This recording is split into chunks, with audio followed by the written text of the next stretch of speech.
সুপ্রিয় দর্শক, আসসালামু আলাইকুম। সবাইকে স্বাগত জানাচ্ছি আজকের গুরুত্বপূর্ণ সংবাদে।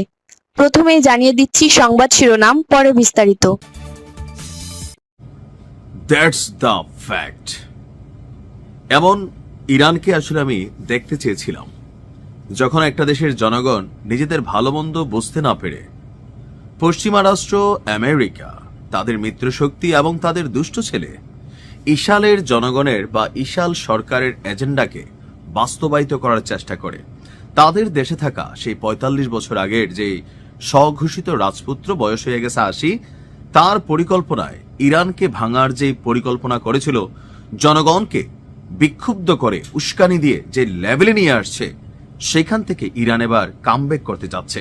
ইতিমধ্যে আপনারা জানেন শত শত মানুষ সেখানে মারা গেছে। আইন শৃঙ্খলা বাহিনীর উপর হামলা হয়েছে।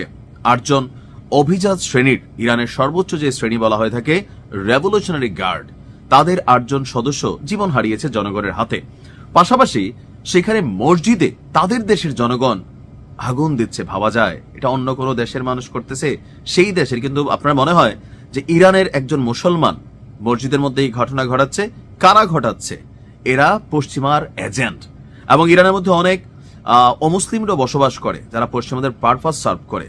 পরিস্থিতিকে এমন একটা অবস্থানে নিছে, ইরানের জনগণের একাংশ তারা বুঝতে পারছে যে এখানে বহিরাগতদের খেলা চলছে। লাখো লাখো মানুষ যখন রাস্তায় নেমেছে, ইরানের ক্ষমতাসীন সরকার, সর্বোচ্চ নেতা কিছুটা হলেও সাহস ফিরে পেয়েছে। আর সর্বশেষ ইরানের সেনাবাহিনী এবং সেনাবাহিনীর অভিজাত শাখা ইসলামিক রেভলিউশনারি গার্ড কর্পস, সংক্ষেপে আইআরজিসি, যারা তারা বিক্ষুব্ধ জনতার উদ্দেশ্যে আজকে রেড লাইন ঘোষণা করেছে। মানে খেলা হবে, আজকে রাত ভর্তি খেলা হবে। আজ এই বিবৃতিতে রেড লাইন ঘোষণা করেছে ইরানের নিয়মিত সেনাবাহিনী এবং অভিজাত গ্রুপ আইআরজিসি।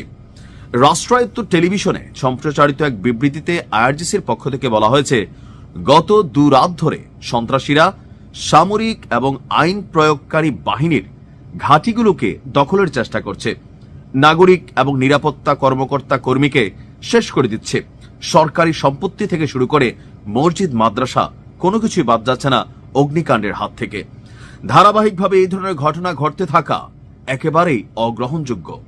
১৯৭৯ সালের ইসলামী বিপ্লব, রাষ্ট্রীয় সম্পত্তির নিরাপত্তার স্বার্থে আইআরজিসি আজকে থেকে রেড লাইন ঘোষণা করেছে। রাষ্ট্রীয় সম্পত্তির ক্ষতির চেষ্টা করলেই বিনিময়ে যাবে ঠুস ঠুস ঠুস।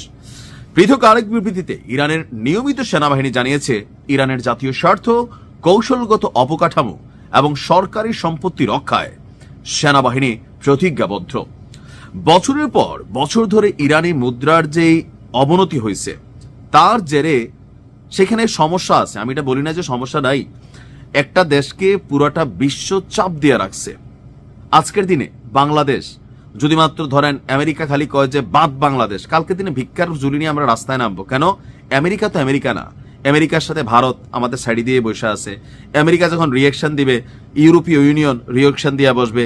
এই যে বিদেশে যারা আছে, যদি কেউ সবগুলো দেশে পাঠাই দিবে, যারা সিটিজেন নিয়ে ব্যবসা বাণিজ্য করতেছি, যদি বলে সম্পদগুলো জব্দ করবে, ওয়ার্ল্ড ব্যাংক যদি বলে টাকা দিবে না, জাতিসংঘ যদি বলে যে আমরা এখানে আর কোনো সেনাবাহিনীর সদস্য বা পুলিশ মানে কোনো কিছুই নিব না, বিশ্ব ব্যাংক যদি বলে, বা আরো যে সংস্থাগুলো আছে, এনজিও গুলো আছে, যারা দাতা রাষ্ট্রগুলো আছে, সবাই যদি হাত তুলানে আমেরিকার এক কথায়, এই বাঙালি জাতির ৭৪-এর দুর্ভিক্ষ কি ছিল, এর থেকে আরো কঠিন দুর্ভিক্ষ আমাদের আসবে। আর অল্প সময় পরে আমাদের দেশে যেই সরকার ক্ষমতায় থাকুক, সেই সরকারকে আমরা ফালাই দিতে চাইবো। কারণ কি, দিন শেষে জনগণ যখন খাইতে না পায়, বাঙালি তো এখন খাইতে পায়, তারপর আপনি দেখেন একটা তেলের গাড়ি যদি কাইতুয়া পরে, বালতি, ড্যাগ, ডেক্সি, ড্রাম নিয়ে দেখেন না কিভাবে লুটপাট হয়। একটা মুরগির গাড়ি কোন রকম অ্যাক্সিডেন্ট হলে মুহূর্তের মধ্যে মুরগি নাই করে এই জিয়াফতখুর বাঙালি আমরা, তাই না? এত প্রাচুর্যতার মধ্যেও আমাদের এই চরিত্র। তাহলে ইরানের জনগণের বিক্ষুব্ধ হওয়াটা স্বাভাবিক। এটা ইন্টারনাল রাষ্ট্রীয় ইস্যু। কিন্তু এইটাকে পুঁজি কইরা ওই যে পশ্চিমারা, বিরোধী দল, রাজপুত্র যে পেহলাপ, রাজা পেহলাপ, হ্যাঁ, তো এরা করছে কি, টোটাল একটা সিস্টেম করে ফেলছিল। বা ট্রাম্প হঠাৎ করেই আপনার একটু পরিবর্তিত মেন্টালিটিতে গেছে যে না, তুমি যে মির্জাফর ইরানের, তোমারে আমরা ওইখানে বসাবো না। যে ব্যক্তি মির্জাফর তার দেশের প্রতি, সে তো আমাদের প্রতি যে কোনো সময় মির্জাফরগিরি করতে পারে। ট্রাম্পের এই রাজনৈতিক একটা প্রজ্ঞা কিন্তু আছে। তো সবকিছু মিলিয়ে গেল 14 দিনে 31টি প্রদেশের শহর, গ্রাম, দাবানলের মতন আপনার জ্বলছে। দিনকে দিন বিক্ষোভের তীব্রতা বাড়ছে, এমনকি কি বলা হয় যে ইসলামিক যে শাসনতন্ত্র এটার উচ্ছেদ চাচ্ছে সেই দেশের একটা গ্রুপ। সবাই না, আজকে সরকারের পক্ষ রাজপথে অনেক মানুষ নামছে। আমি মনে করি আজকে যে রেড লাইন ঘোষণা করা হয়েছে এরপর আর কোনো কথা নাই, পাখির মতন শুধু হবে খেলার খেলা। কারণ এরা যারা মসজিদে দিছে, মাদ্রাসায় দিছে অগ্নি, এরা কোনোভাবেই মুসলিম হইতে পারে না।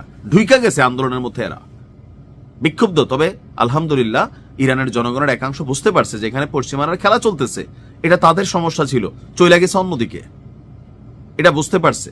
আর দেখা যাক কি হয়। ভালো থাকুন।